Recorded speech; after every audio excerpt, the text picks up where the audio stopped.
This is a Hot Pie Media original.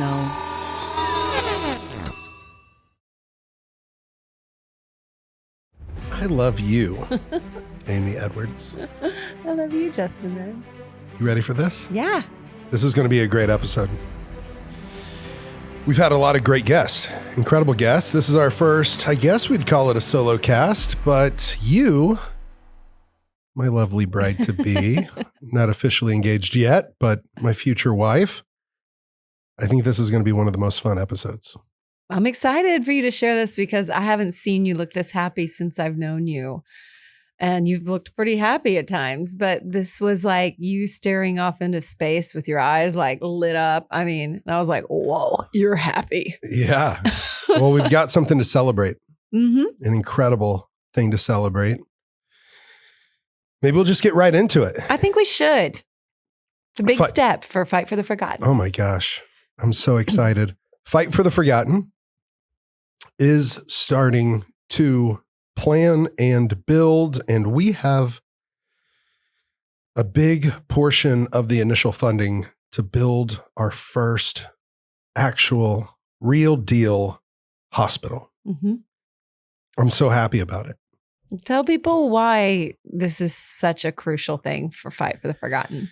10 years ago, I was introduced to my pygmy family that adopted me in, named me Efeosa Mabutimang Bo. Sorry if that was too loud, but that's how you have to say it for it to make sense. And Efeosa means the man who loves us. And I love and I cherish that name. I treasure it. And everybody else calls me Mabutimang Bo, meaning the big pygmy. It's what my name is on Instagram. I changed it from the Viking to the big pygmy. It was an opportunity to give them a voice. You know, Fight for the Forgotten we started because we want to defend the weak. We want to love the unloved or those that feel unloved and to empower the voiceless, give a voice to the voiceless. And the pygmy people, and this isn't going to be all about them. This episode is going to relate to you, how to find your purpose, pursue that purpose with passion, how to leave a legacy, which isn't even for you. It's for this world. It's a gift. It's a gift that you get to give not only yourself, but this world, your family, your friends, your community. And if you have breath in your lungs, a beating heart in your chest, you truly have overcome 100% of your darkest days. That's been part of my story. One of the darkest days I've ever had was burying a little boy named Andy Bo. And this hospital is going to be in honor of him. He died when the pills that would have cured him were $1. And it was too late in the game for that. But his mom, the first time she took him, was trying to get the pills and they told him, where was that? That was in Congo. In Congo, I thought so. Yeah. And we want to build a hospital in Congo. Mm-hmm. We'll get there. But right now we're starting in Uganda because it's safe. Yes. When our last, this was just last week. I was telling you about it when my good friend went out to check the water wells and to, see if they need maintenance, check to make sure, do water testing, make sure that the water is safe and clean. 15 villages were attacked by a terrible, terrible rebel group. People were killed, raped, things were looted, things were set on fire. And so just the security right now, we need to let things die down there before we try to build something that's so nice that could crumble, could be taken from them. Yeah. And so Andy Bo was told, his mom, who lost her husband and her other son, so now she was left all alone, that she was too dirty to come into the medical clinic. Discrimination against the Mabuti Pygmy tribes just because of who they were. And it was $3 for the cure, that the one-shot cure. 85 or more people in this village begged. They collected $3.50 of Congolese franc. They collected a chicken, about 2 dozen eggs, maybe at least more than a dozen. Charcoal, a bag of charcoal that weighs about 120 pounds. It's big. It's as tall as they are. And, they're shorter, but it's still a tall bag of, their average height's only 4'6", 4'7" on average. And the doctor said we won't waste our medicine on a pygmy animal. I was cupping the back of Andybo's head, holding his little hand. His mom's hand was below my hand, cupping her son's head, and holding his other hand whenever blood came out of his ears. And I didn't know that. Yeah, that was awful. It was brutal, and that changed everything for me. That was my introduction into the water crisis. It was my introduction into slavery. That was my introduction into poverty, and how if you're listening to this, I really hope you'll take a moment and realize how fortunate, how blessed you are to have this smartphone or computer. If you're watching on YouTube, whatever it is, if you have food in your fridge, you are already richer than more than 75% of this world. 3 billion people on this planet, up to 4 billion, are just fighting to survive today. Today. So take a moment and be grateful. Don't take that for granted. You might have bills. You might have debt. You might have a terrible boss. You might have some family struggles. Those things are very real. But you're probably not fighting daily to survive, to have food, to have clean water, to have an opportunity at an education at all. And so when Andybo died, I was presented with a choice. Like, am I going to do something or do nothing? And I was only an MMA fighter. Didn't really ever have a real job besides fighting professionally on some of the biggest stages in the world, but I didn't know how to drill water wells. I didn't know how to buy land. I didn't know how to start farms. I didn't know how to build homes. All I knew was I got to do something. And the chief, so I'll back up a little bit, because it was over $30 for the casket and the shovel to bury him. $3 for the one-shot cure. Over 10 times the price. And I had blisters on my hands digging his grave, because I thought, if I'm really the man that loves them, that's who they see me as. This isn't to give me props, but it's to tell the history and the story, and like share where Fight for the Forgotten came from, why we started this podcast, to also give back to them and here stateside too. But I thought, if I'm going to earn that name, I was given that name, but if I'm going to deserve that name, what would I do? And I'm big, and I'm strong, and they're mourning. And his mom looked like a skeleton with skin on. I could count every rib down her sternum. And I thought, oh, shit. Mm-hmm. So I had blisters on my hands digging that grave, because that dirt was not easy to move. And I just remember crying while doing it and thinking, like, I don't know, like, hey, little buddy, we're going to do something in your honor, So the water wells, 80 water wells now, serving over 60,000 people, all started because of this little boy's life. Should he have died? No. But can we do something that's the right thing to try to help him, his tribe, or his family, and other little children that are coming in his wake? I've been to 5 funerals of kiddos under the age of 5. Mm-mm. And I've never been to one, and I don't. And you don't want to. Yeah, no one wants to. Mm-mm. And but so one of the things the chief said, and why I changed my name to the Big Pygmy over here, is because the chief said, everyone else calls us the forest people, but we call ourselves the forgotten people. We call ourselves the forgotten. And I was there with 2 friends that also went on this first trip with me, and he said, we don't have a voice. And he motioned at me with his whole hand and said, can you help us have one? And I was like, whoa. And I'd already told Caleb and Colin that day, I can't promise land or water, food. I can't promise anything they need. And I was like, but if they give me something I can do, I'll say yes. Same day. He says, can you help us have a voice? We don't have one.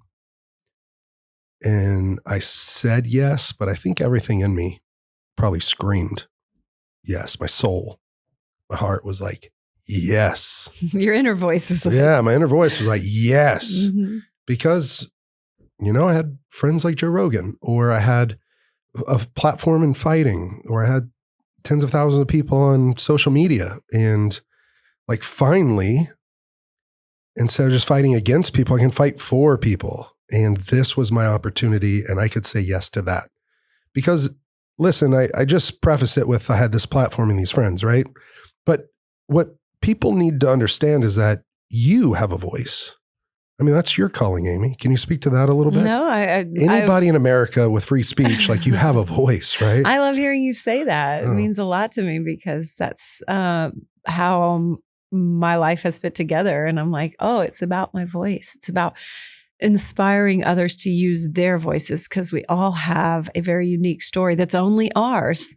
No one else has your story. Yeah. And so overcome the fear around speaking Yeah. your truth. Mm. That's a big part of it, because you could have easily been like, oh no, everybody's going to like, what if they judge me? Yeah. What if this hurts my fighting career? Yeah. What if I'm not accepted in some way? There's all these little fears, I think, that can crop up around using our voice Yeah. for something that speaks to our soul and our Yeah. inner voice. Instead, you were willing to not listen to those fears that are just the lying voices, and instead really lean into, all right, fine, I'm going to do the right thing and use my voice for something bigger than myself, my story, and Their story. lifting and amplifying their story. Yeah. No, I love that. Well, there's more history that we can share, but I do want to get into, we're not just building a hospital or this or that, like a little medical clinic. I want to talk about our last weekend real fast, because it was incredible. Well, you were already thinking about this hospital. Yes. Yeah. I was already thinking about it. And we had Jared Padalecki on the show. Mm-hmm. Jared is And really awesome, dude. he's so If you didn't watch cool. that episode, watch it and Yeah.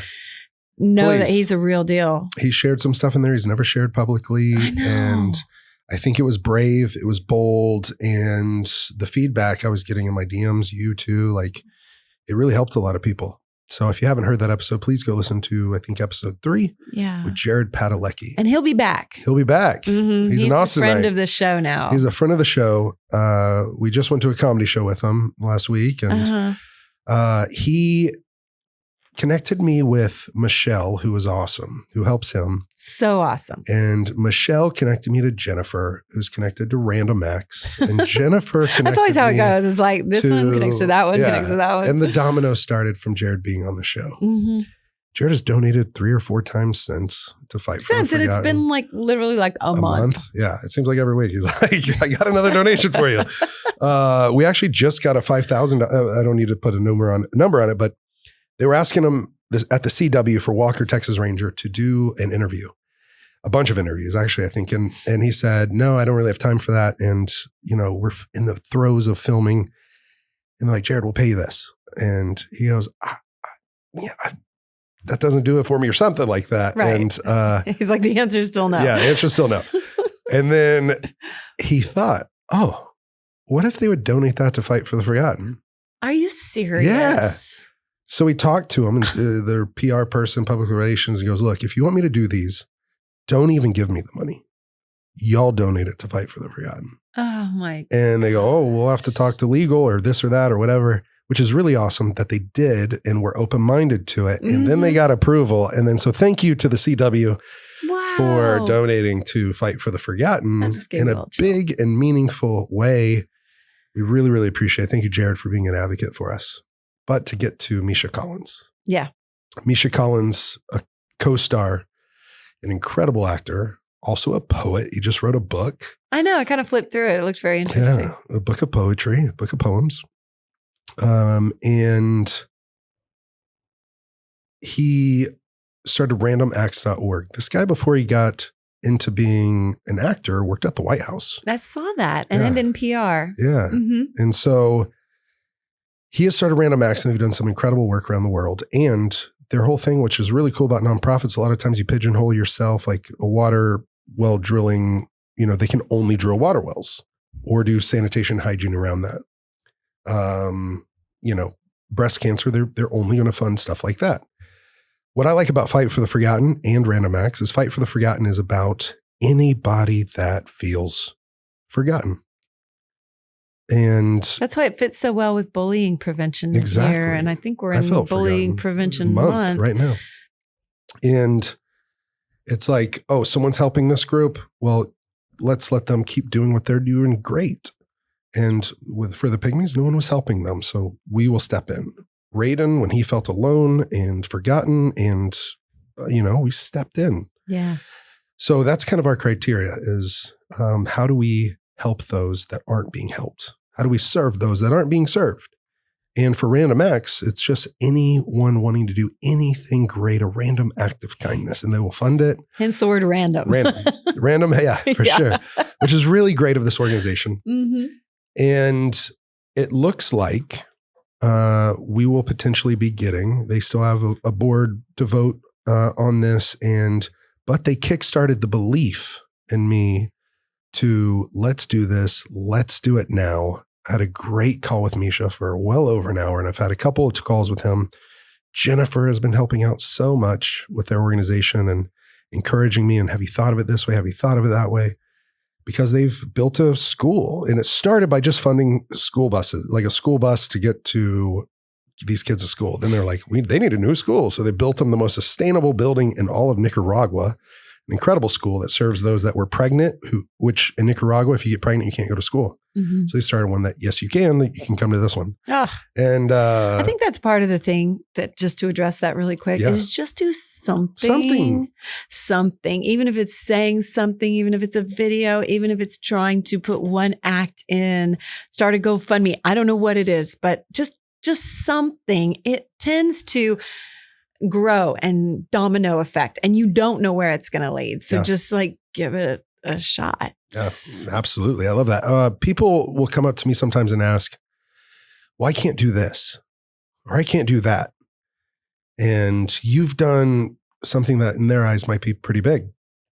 And I said, well, it didn't start there. No, that's the whole point. Yeah, we're like, I don't think I can do anything. Okay, fine. I'll be a voice, you know? And like, it was as simple as that. There's a quote I love. It says, no act of kindness, no matter how small, ever goes wasted. Ooh, I like that. And that's what really inspired me to start somewhere. And this actually ties right into Project Cure. But to say with Misha real quick before we get there is Misha and the team said that they could potentially fund $350,000 or so or more in building this hospital. So having that potential that might come through in January, I was like, who do I know that can help build this hospital or outfit it? And if we go back to that quote real quick, no act of kindness, no matter how small, ever goes wasted. I started small 10, 11 years ago and started at the Denver Children's Hospital, Colorado's Children's Hospital, Children's Hospital, Colorado in Aurora. And I started at a at-risk youth group and then the homeless shelter and stuff like that. But why was I inspired to do that? I was at the lowest of lows in my life. I was 23 years old. I attempted suicide. I was in the throes of addiction. Was this when you disappeared for? Yeah, 2 months. 2 months? I thought it was 1 month. Yeah, there was another 1 month. Oh, but wow. This was 2 months. I was hitchhiking from drug house to drug house in Colorado. Okay. And I woke up with an overdose and a guy was cupping the back of my head. He was just saying, Justin, you got to drink. You got to drink. And there was this plastic bottle of water. And I just remember going, just like crushing the whole thing. And half of it went in my mouth, half of it went over me. And I looked at this gentleman and I was like, who are you? And he goes, who am I? Who am I? you've been staying in my house. You've been eating my food. You've been using my drugs. Like, what do you mean, who am I? Justin, you just almost died. And I was so fearful. I had no recollection of any of it. Zero. Not even like a hazy memory. And none of it? None of it. None of it. And I was like there for like 2 weeks. Wow. Yeah. It was like 2 weeks erased from my memory. I don't know if it's because of that overdose or if it was because I was just that gone, but Oxycontin and other things. But I had missed, I got a voicemail from my best friend. He said, I can't believe you missed my wedding. Can't believe my best man didn't show up. It was because I was missing for 8 weeks. I didn't intend to miss his wedding, and I didn't intend to leave a dark cloud over that special moment, and everyone was worried about me.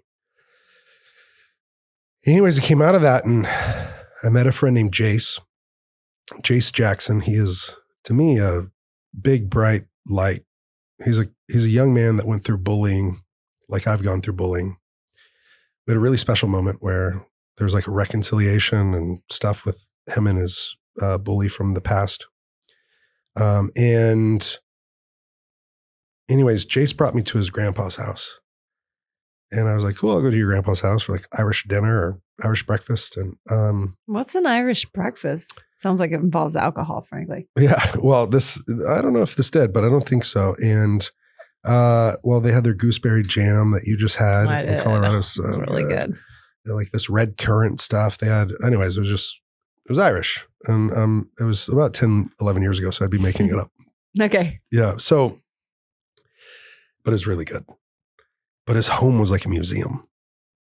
And he started the largest nonprofit in the world for medical supplies. And they sent it to 138 countries. And he had been to 150 countries. And he was like a pioneer. And he used to be super rich and wealthy. And he gave it all away. And he started the world's most impactful medical supply nonprofit called Project Cure, C.U.R.E. Mm-hmm.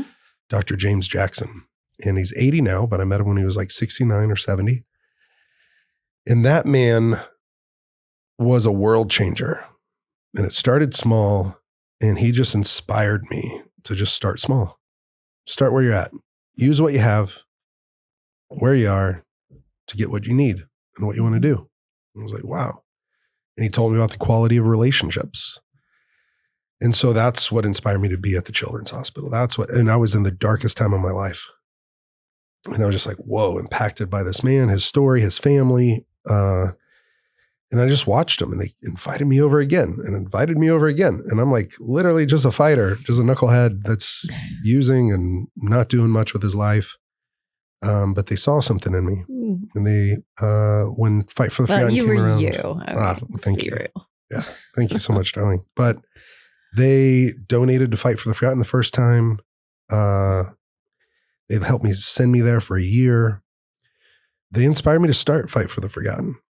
What's so cool is I'll just go ahead and say what's happened was we went up there this last weekend. Yeah, to Denver. Mm-hmm. And they decided to donate a minimum of $1.5 million of medical supplies to outfit and equip our hospital we're going to build in Uganda, which has one of the top 5, but they said it might be the first or second worst country in the world for child and mother mortality during labor. Mm-hmm. They've already worked on that some. They have. Mm-hmm.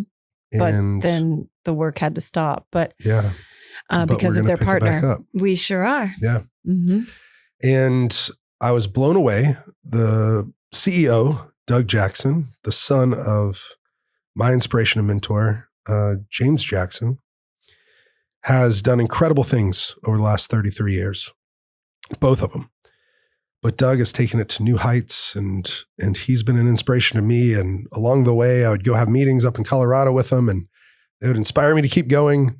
Mm-hmm. And it's been 10 years in the making for me to be able to ask them to help me support the people I love, the Batawa Pygmy people. Mm-hmm. And I was just, you saw it. I was in happy tears. Well, because not only that, you have another partner too. Yeah. Engineers Without Borders in Bernard. Bernard Amadei, who Bernard founded Amadei. Engineers Without Borders. 17,000 engineers is what he leads. So he met us there too. Yeah. I mean, like, we were sitting around with some Studs. greatness. Yeah. I think you pointed out, or maybe one of them, but that there was 3 TED Talks in the room or something like that. Mine's just hasn't manifested It's yet. coming. It's coming. I really think it, you helping, I think what helped me with Project Cure and Engineers Without Borders is they know my story and they've seen what we've done and how committed we are. But I think they also love seeing the beginning inspiration, because I can relate to that with you and then them too. Whenever you saw the baby scales and it was melting your heart, and the baby cribs, and talking about potentially starting Fight for Her. Yeah, not potentially. We're going to. You're right. Yeah, just I've wanted to do something for women because we have it pretty easy over here. I mean, not that there's not problems. There are, especially in Texas. But there's no reason we have to pick and choose. We can do more than one thing. And I'm very excited. In fact, can I just speak to that for a second? Sure. Okay. Well, you were just talking about starting small. We were talking about doing anything. And people might be listening to this and still feeling like, oh my God, what can I do? And I would just want to say, like, I've been there. And so I listened to this app, Think Up, which we are not sponsored by, but we should be. And what you do on Think Up is you record your own affirmations and then you listen to yourself say them. And I recorded this whole vision of what I wanted my life to look like. And I did it before we even met. Right. And in that vision, I wrote it out first. I just did everything. I threw everything in there, just like what a day would feel like, and worked on listening to it and feeling it in order to really have it come to fruition. Right. And so in there, I say, be reminded of it. Yeah. And so in there, in that affirmation visualization, I said, and I have a foundation that helps women across the globe and donates millions of dollars to help people transform their lives. Yeah. And I had absolutely zero idea how that would ever come about. And so, now I'm sitting here a year and a half later, and it actually is something that is going to happen. Yeah. And that's amazing. So if you don't know where to start, just write it down. Just write down your dream. Maybe say it out loud. Say it to a friend. Just start to put it out there. And we don't know what forces might come to our aid.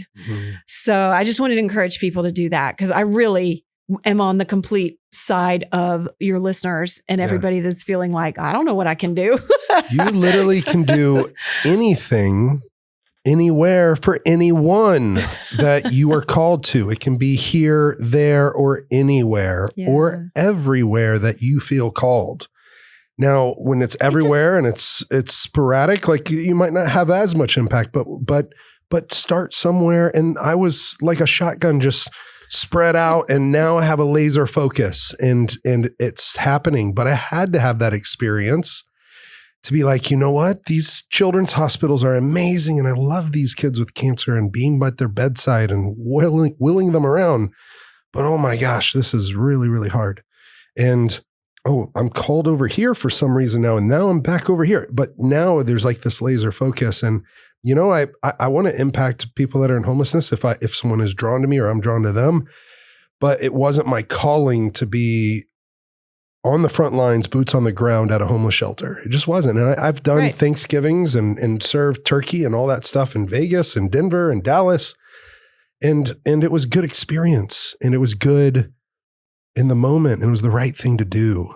Well, you saw the things that were coming your way, right? Yeah. And then if you just trust those things, like you said yes to those things that were naturally flowing, and you just trust those, and pretty soon they all fit together. Yeah. Just like Andy Bo, just like this whole mission, just like you're like, oh my gosh, hospitals? Wow. And then this flows, and then you feel so good, and you're like, okay, I guess this is all fitting together and turning into this like focus. We'll talk about all of it coming together. I am so grateful.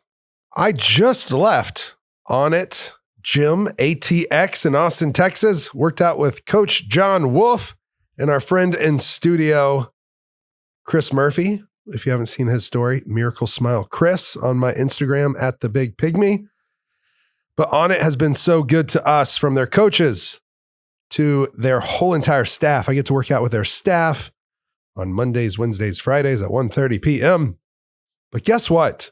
They have a 30% off right now at onnit.com/overcome.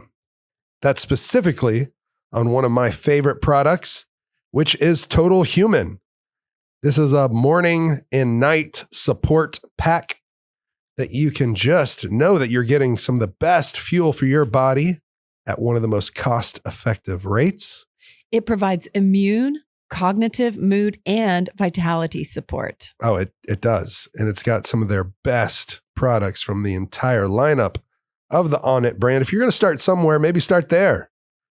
And if you're going to travel like I travel, I mean, it's just easy. It just takes all the pill bottles out of the mix. You don't even have to buy the pill bottles. No, they just send you this box. It's pretty awesome. It's beautiful. I keep it literally just on the counter because it's beautiful looking. It's probably so much less waste than buying the bottles, just having those little packs. Yeah, and it's got inspiring quotes on the packs morning and night. Who doesn't love that? I love it. I love it. What else they got on that website right there? Well, you're modeling one today, a cute new shirt. I'm sweaty. I just came from there. Honestly, training. That's one of my favorite Onnit shirts I've seen on you. They have a black one, but you have on like the... Is this red and yellow? It's beautiful because I don't know what color you're seeing, but yes, it is like a reddish, like a deep red, kind of a fall red. It's got a university kind of throwback. To me, it looks varsity like the vibe. Iowa State Cyclones, which I was recruited there and given a scholarship to, and I was a medical redshirt for only 1 year. But then I went to the Ultimate Fighter TV show, and Onnit is supporting this podcast. We're so grateful for them, but they are also supporting Fight for the Forgotten. I love them. Thank you so much. Thank you for the connections, Joe Rogan. Thank you for the connections, Aubrey Marcus. Thank you for the connections, Juan and John and the entire team there, because you are supporting this podcast grow. And so please, if you're a listener and you haven't tried Alpha Brain Black Label, I think you just chugged one before we started recording. I literally chugged the whole thing. Was it just one Alpha Brain? I had Alpha Brain and I had their Hydrotech. Mm-hmm. I love the hydration packets that they have. So I'm giving you a few different things to use. Their focus shots. Total Human, save yourself 30%. Save yourself 10% on anything on onnit.com/overcome. And you'll be supporting this podcast and Fight for the Forgotten and me. But most of all, you will be supporting yourself by having the best products on the market. You really will. It's really cool too, because if you go to onnit.com, they have a whole like bar across the top that says Overcome with Justin Wren special. Like, yeah. Babe, do you realize that? That's so cool. Isn't that great? Yes. Onnit.com/overcome. I love it. Easy. Just go to onnit.com/overcome. Yeah. Thank you so much for tuning in. And let's get back to this happiest weekend of my life for Project Cure to commit $1.5 million to the hospital build out. At least. And what does that mean? It's a minimum of 3 shipping containers that are not the normal shipping containers, but 40 foot long. Oh, really? What's a regular one? 20. Oh. Yeah. So those shipping containers you see that they build the little buildings with, those are 20 foot. Those are the standard ones. Okay. Most of them are 40 feet. All right. Or, Project Cures are only 40 feet. These are the like long ass ones you see like on the freighter. Yeah, that are on the ships that are on the back of a 18 wheeler. That's like the long ones. And so what is awesome about this is it's going to be filled to the brim of pre and postpartum beds, incubators, baby scales, maybe x-ray machines, delivery beds. They're so conscious about what they send. Yes. They're so they do a needs assessment. They do a needs assessment. And one of the things that moved me about seeing the scales and stuff was just that he pointed out, a lot of places don't have electricity. And so, or the electricity goes out or whatever it is. And they have battery operated stuff. Like, what do we need to send to these people in particular? Or they have that hydraulic that is able to move somebody that's big that they can't, like some of our things. Like a car jack, basically. Yeah, a car jack to pick someone up that's incapable of moving, right? Maybe it's off the operating table. Yeah. Right? And they don't have like an electronic one like we do here in the States. And it's not going to plug into some thing. So they got to literally carjack them up and move them around. It's a good reality check. Oh my gosh. For me, because I go, oh my gosh, of course. Right. Of course. So I just found that really interesting. Well, I think it would be really interesting. I wanted to give Bernard some props because Bernard, and I want to get back to something that Bernard's really amazing. Bernard is incredible. Started Engineers Without Borders 20 years ago. Maybe more. No, I think it was 01. Okay, yeah.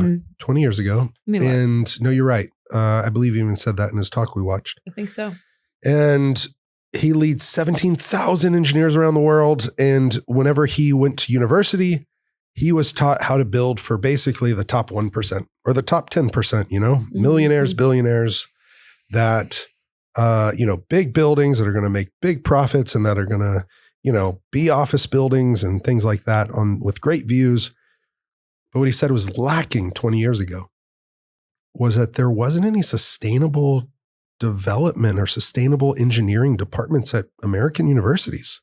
He was at the University of Colorado Boulder and still is. Still is. And now he works with all sorts of universities like the University of New Mexico. I think he helped start Peace Engineers there and has, influence or relationship with, I think, Duke University, potentially Yale, who might help on this project.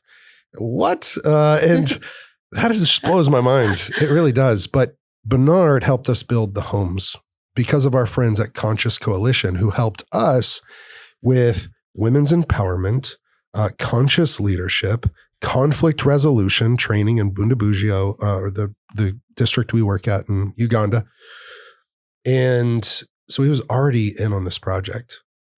But to honor him and his story, I hope it's okay to share that he lost his beautiful, brilliant, dynamic wife in 2019, which was really hard.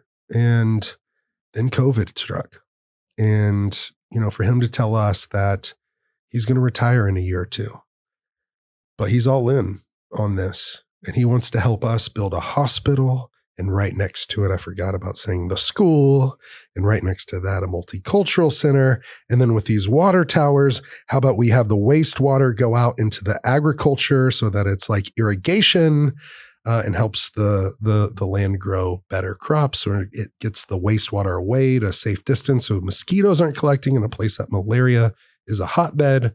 Something really intentional we've got to be conscious of. And he is. Yes. He's been around the block in so many ways. So for him to, he's been around the big block of the world. Crazy blocks. Yeah. And anyways, it blows me away that we got to share our hearts with these two, that they got to hear about you with, fight for her and see that they can get behind someone right at the beginning and stoke that flame, that ember, and help it come to fruition. And I think that, the women's empowerment there is something that it's unique, because I feel like in most of the pygmy communities I've ever been in, with the Batwa, the Uganda, the Mabuti in Congo, or the Efe in Congo, that those husbands are really good husbands for the most part, and they're really good dads. I feel like in certain tribes or cultures, women aren't respected as much there. And so for us to be able to come in and support the most discriminated, and help with women's equality for them, but also the greater community, that we're going to have a safe hospital that I think Project Cure said in 3 different districts or countries or hospitals, at least, that they were able to reduce child and mother mortality by like 28% Another one was like 44, 46%. We may have those numbers wrong, but it's high. Another one was 50 or 52%. I remember going through those three and I was like, wait, what? And I might have those a little off, but I think they were around that. And he said that they could really help us whenever, say in America, 5 women might die in labor out of 100,000. Mm-hmm. But in Uganda, it might be 2,500. Yeah. And that is a big difference. And the part that you were like, whoa, about the midwives. Yeah, and it's just interesting because it goes back. So these men are good husbands, and they're going to be better husbands because they have women who aren't spending their lives pregnant. Because the women were having 7 or 9 children in order to have 3 that lived. So what if they only had to go through 3 pregnancies and have 3 children that lived? Then their relationship with him is going to be strengthened with their husband.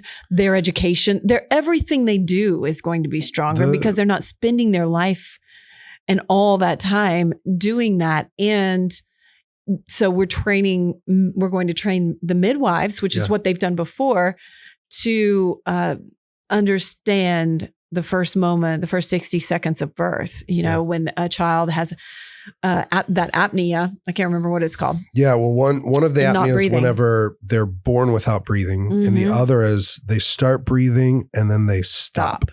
And you have 60 seconds to, give them breathing it's function. like that old thing where the doctor would slap the baby on the butt. Yeah. And so. Or turn it over, or they have different protocols. Yeah. So but they don't know them there. No, they don't know them. So they just need simple training. And they think that they were stillborn. Yeah. And Heartbreaking. that they're just dead. Yeah. Whenever if they knew these small little tactics or techniques, they could be saving babies' lives. And mothers, mothers as well. When there's bleeding. And anyway, so this is a really basic reproductive thing, natal care, and it can spill out into every facet of their lives. Yeah. I mean, so 2 things on that. I think in the United States, there's a statistic. We don't have your computer up, and that's okay. I've got my phone. What do you need? I think that divorce rates whenever a child dies is somewhere around 80 or 90%. I don't know if it's that high, but it is high. It's pretty high. And so I might be wrong on that, and I'll admit that, but it's more than 50%. It's one of the hardest things people can go through, right? And it's 72% is 72%, what this says. Okay. I mean, that is a tragedy. And the thing is that we have a lot more resources here. And have therapists and counselors and good homes and all that other stuff. Now, what's unique is, divorce isn't as common in Africa. And I've seen like Mama Miriamo, who lost 5 of her 7 children due to waterborne disease. Yeah. And, I've seen others that, they had 2 sets of twins, and they're telling me about their 2 sets of twins. And I have 2 of the twins sitting on, both knees, and I'm looking at them, and I'm like, they don't look alike. Where's the other twins? All that other stuff. Well, 1 survived from each of them. Damn. And like to know that they'll be healthier, happier, and not go through as much trauma, both physically and emotionally. And then, well, we have that care in the world. Yeah. So we take it for granted. Yeah. So let's give it to these people. Let's give it to people that really need it. Can you share why this hits home for you?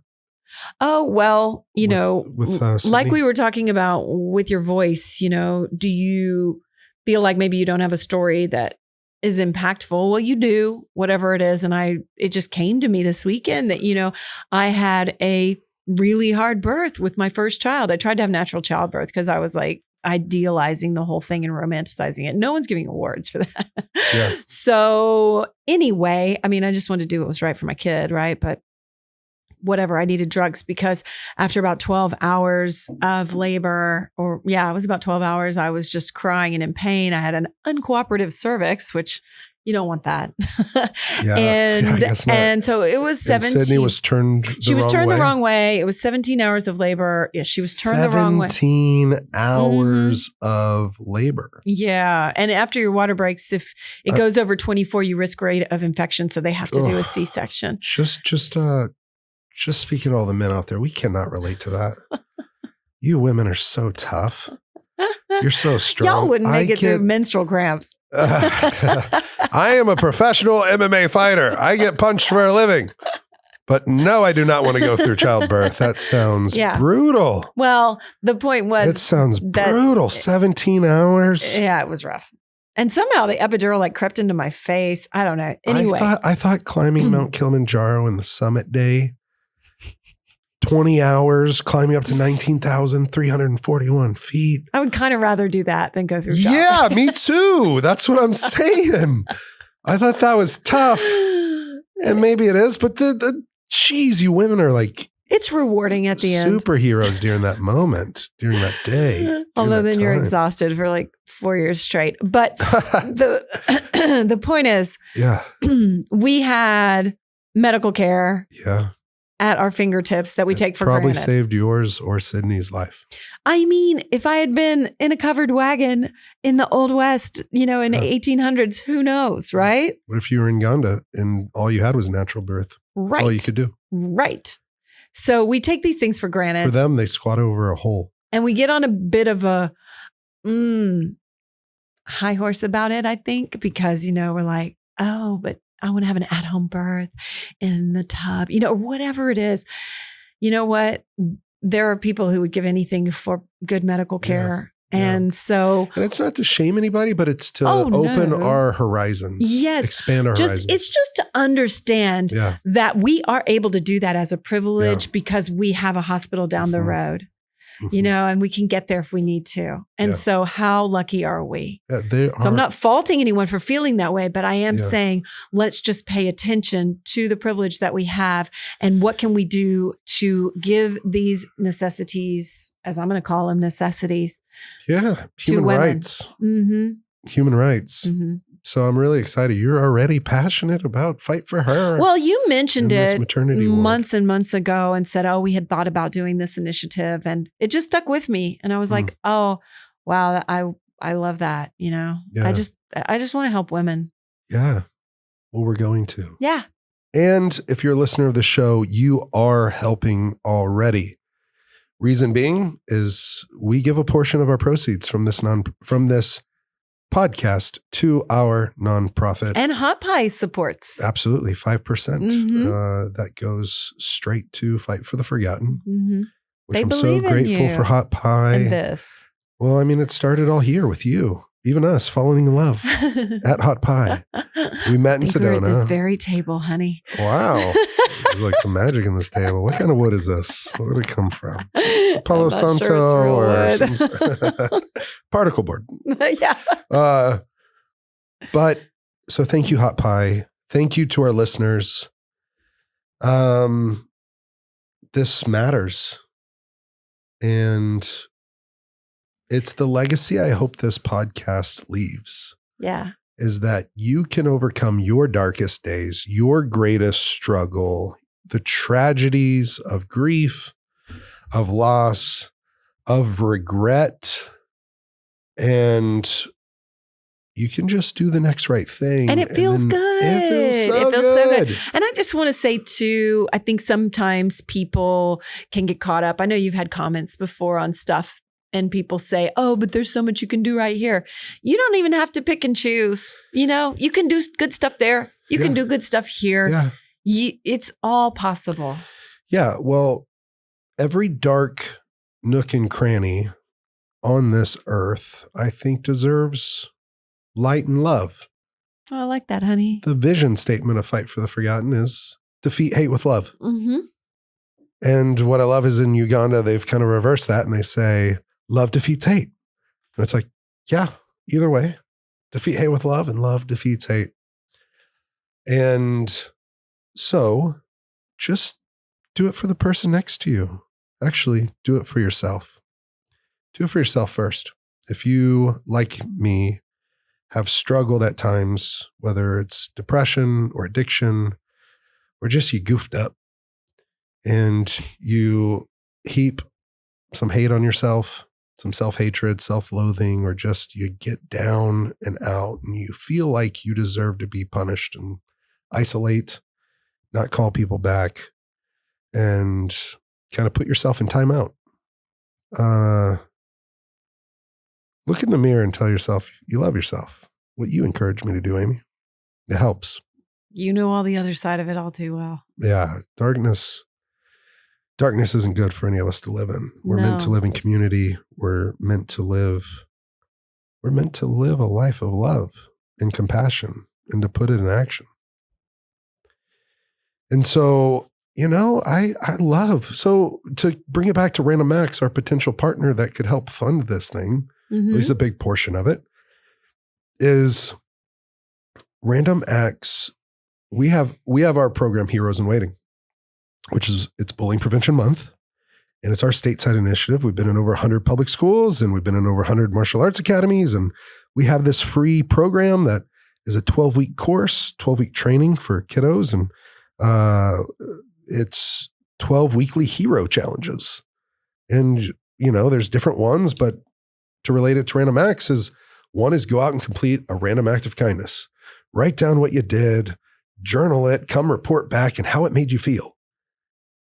Later, there's now go out and do a secret random act of kindness. Nobody needs to know about it.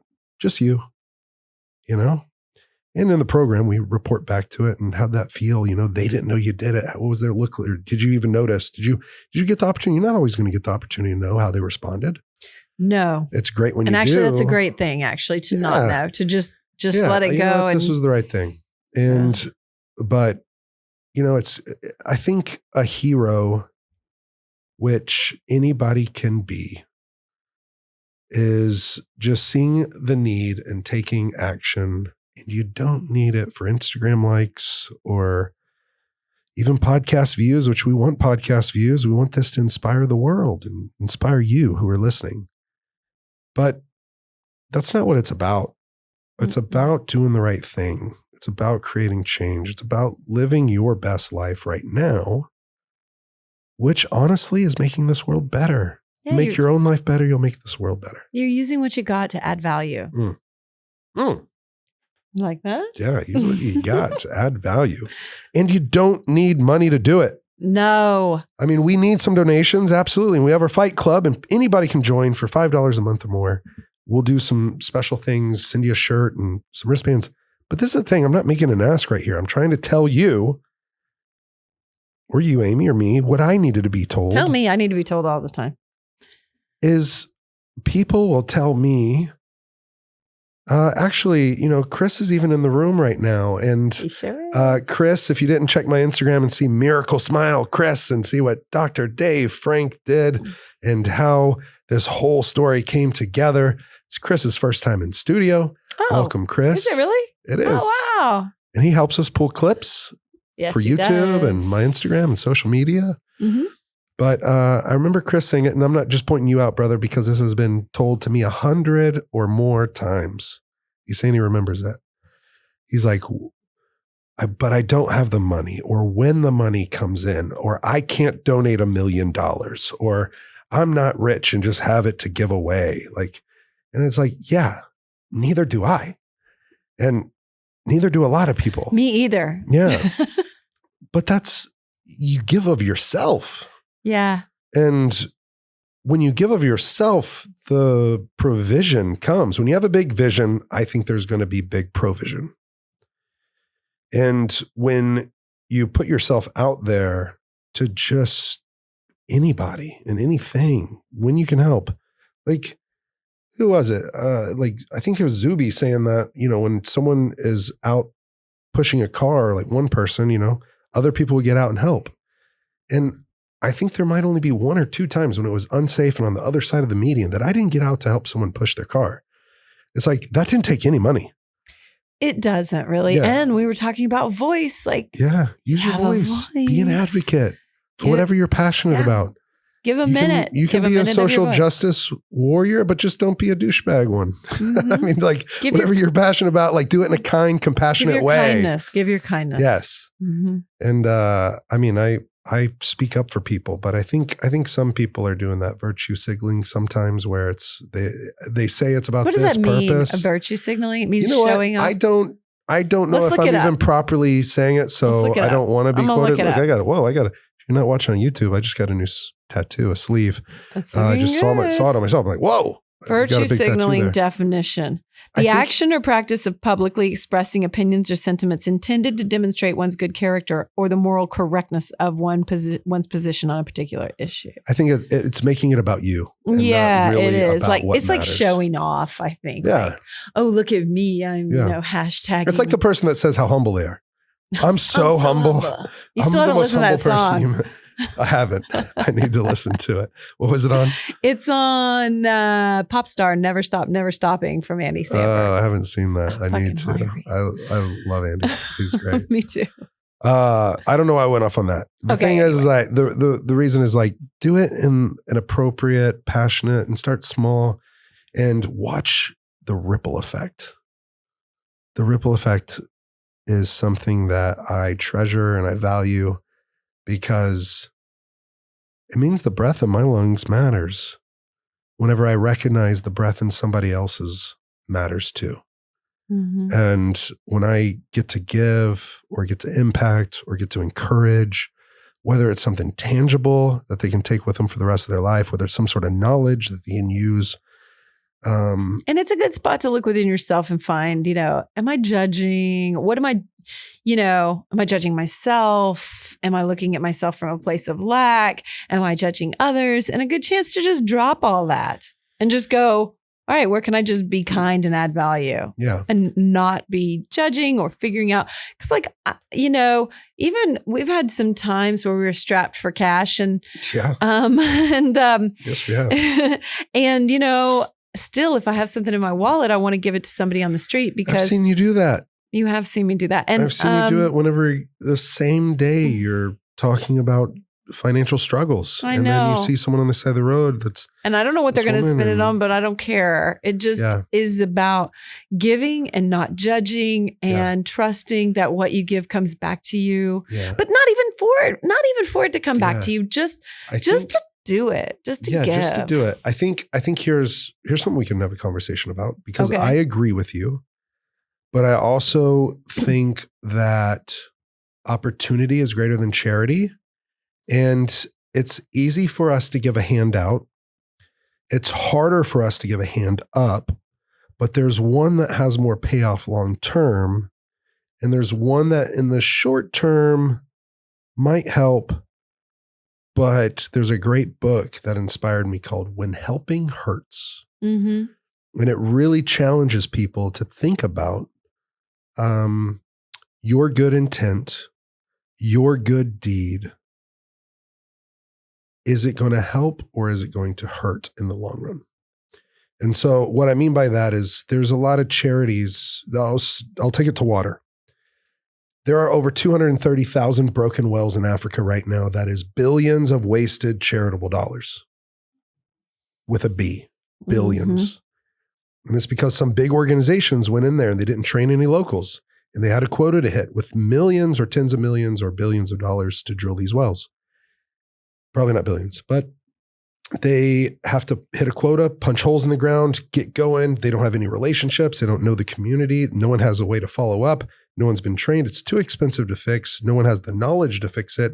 So whenever it breaks, it's disempowering. I hear you. It robs them of Yeah. dignity. They've never got to take part in the change. There's fathers in that community that for damn sure want to provide clean water for their wife and their kids. And they've got every bit of fortitude and strength, and they have a good enough brain to learn how to do it. They might even be smarter than that well driller engineer that's there. They just need to be taught how to fish. And then they need to be taught how to create a marketplace for that fish, like Bernard said, right? Yeah. Like after they learn how to do that, that's why our teams, guess what? It's their business. It's not Fight for the Forgottens. We don't own that. They're our team leaders that we fund, but it's their business. Right. I couldn't go in there and shut them down. I don't want to. If they ever make me mad, I hope they continue to drill wells. You know? Yeah. You're right. If we ever You're have right. this broken relationship, I hope you continue to serve your community. I don't think we will, but I think, you know what I mean? Yeah. So it's theirs. And so what I mean by that is there's some companies that go in there and I really won't try to single anybody out. Let's think about clothes, and they go in there and they crack open a container, and it's filled of all American donated clothes. And now everybody's got 3-4 shirts. They've got 5-6 pants. They've got 2-3-4 pairs of shoes. But in their local market, their local economy, man, there's somebody that was trying to sell clothes. There's I've heard somebody that was trying to Yeah. sell. I've seen a cobbler shut down. I've heard that. A guy that cleaned shoes and a guy that repaired shoes. And he wasn't living month by month. He wasn't living week by week. He was living day by day. And whenever everybody in his community had numerous pairs, he had to pick up and move because he couldn't feed his family, couldn't pay their school fees. He had to pick up and move to a community that was further away, harder to reach, but also had less people to serve. Right. You need So that now he's gonna struggle there. sustainability. Yeah. Yeah. Yeah. So I think that's a great challenge for us with this hospital is that Yeah, I do the too. most important thing that is needed are locals need to be empowered. We got to equip them with the tools, the equipment for the hospital. Knowledge. We got to educate them with the knowledge. Uh-huh. And we got to empower them to be the change they want to see in their community. Yeah. We're going to get to do it. I don't even know if I talked about the other $1 million from Project Cure, where they said they would send upstream You did to not. a partner hospital. Did not. So guess what? One of the reasons we get to have a solution, think about a solution ahead of time, is this will be a new hospital in a new community where we're going to have to attract doctors, nurses, pharmacists, and they will be sent there by the Ugandan officials who say they are going to fund it, fund the staffing at least, because we're building the building and we're supplying the equipment. They're going to supply the bodies, the people, the compassionate hearts that matter. For us to have a relationship with a hospital, which will do trainings for our doctors, nurses, and pharmacists, and that we could send patients to, if they have a need that we can't serve at that hospital, we'll be able to send them off to another hospital that we partner with, because Project Cure is going to donate $1 million to a hospital that's been around longer, that maybe has a few more resources, but maybe they're lacking in the state-of-the-art or newer American-made hospital equipment. Or just like when we toured their warehouse, there's so much equipment. There's so much to think about that we like, and I guess unless you're in the medical business, you don't really think about so much. Wheelchairs. What about actual mattresses? Whenever I had malaria, I had to lay on they really wanted me to lay on the bed, but there wasn't a mattress. It was just springs. And whenever I laid on it, I was about to break that thing. I kept telling them, over 250 pounds. This isn't a bed made for me. And this bed's old, probably from like the 60s. Those beds that they had in the warehouse at Project Cure cost more than a car. Yeah. They're like $50,000 beds. They had anywhere from like what? Some of the basic beds were like $15,000. They had other ones that were $35,000. They had other ones that were over $50,000. That will show you when somebody, like an elderly person that's getting up in the middle of the night to go to the bathroom, when the nurse tells them, do not get up, push this button, let me know, I'll come help you out of bed. But that person that's stuck in their ways or whatever, just stubborn, like I probably would be. Stubborn, crotchety. I don't want to wake them up. I don't want to bother them. I can get to the bathroom. And they fall and break their hip. You're right. And then they say that people might really hurt themselves. And then from an older person having a broken hip, their chance of dying from whatever they're dealing with goes up astronomically. And so anyways, this thing will let them know when they move, like before they're ever getting up and out of bed, when they're shifting position, the nurse will be notified. It seems like they're making whatever movements to actually get up. They'll be notified. They'll be able to run in the bed without even the person letting them know. Yeah. Wow. Well, it's just cool because Stryker made so many extra beds because of COVID. 22,000 beds. Oh, you have such a good memory. Yeah, Good gracious. 22,000. You've already given away 11,000. I cannot remember numbers. Yeah. So a lot. Mhm. And so Project Cure got a ton of them donated from Stryker. And now they have all these beds to donate. And they were brand new. They weren't ever used before.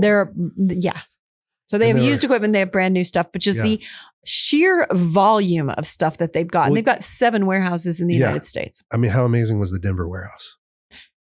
I mean, mind blowing. Yeah. They were getting ready to send a shipment to Cuba and to Kenya. And we're walking by these things. And I'm just like, whoa. And he's like, yeah, this is for one hospital. This will be like what we send to you. And I was like, what? This is incredible. Mm-hmm. And so I'm so excited. You know, there's a man I love, and his name was Sangule, Kaptula Sangule. I actually donated,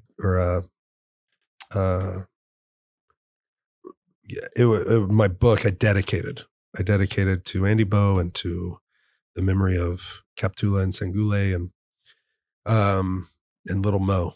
She was a 5-year-old girl that passed. And Kaptula literally means shorts. That was his nickname. Sangule was his real name.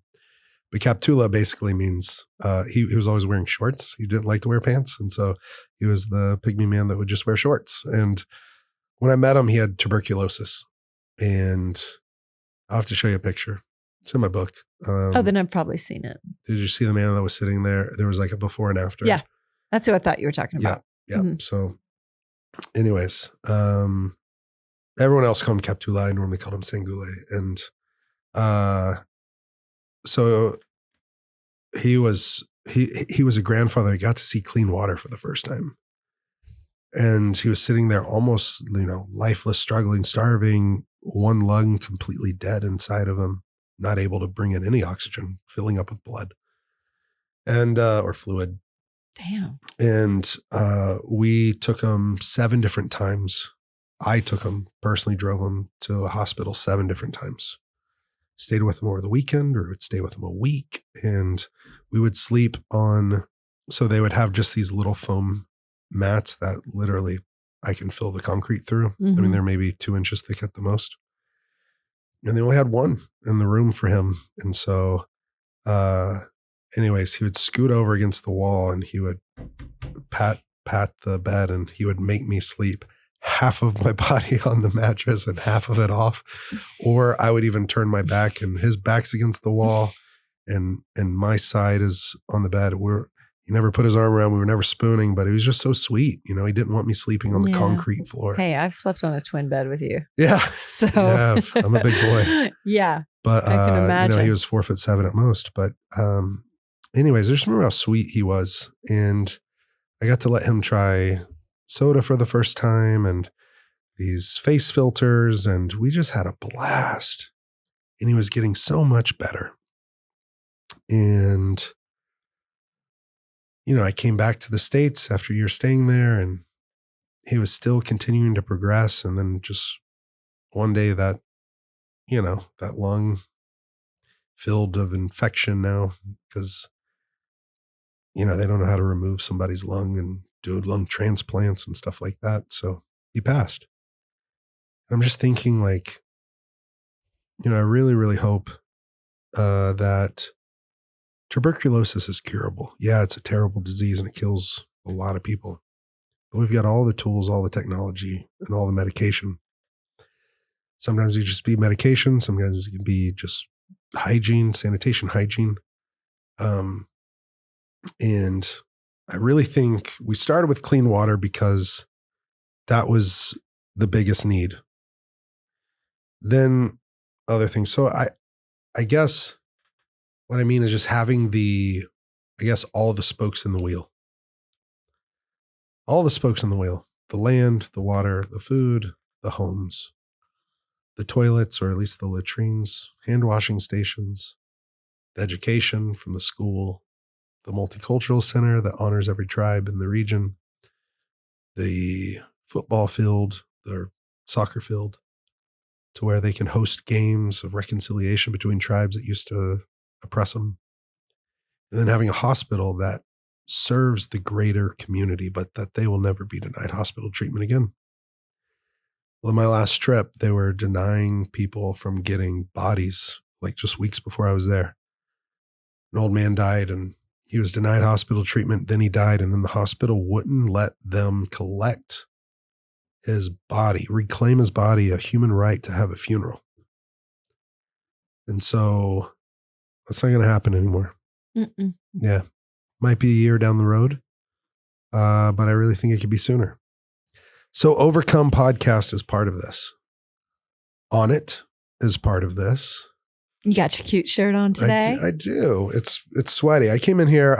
I'm rocking my man bun because I had my brony tail, which is a masculine ponytail. You had some sort of other look going on earlier. Well, I took it out, and then you were like, "Oh no!" Well, it looked like sort of a Dog the Bounty Hunter comb back. Oh with no! Do I look like Dog? Because we were just in Colorado, and we're at Bojo's Pizza, maybe the best pizza in Colorado.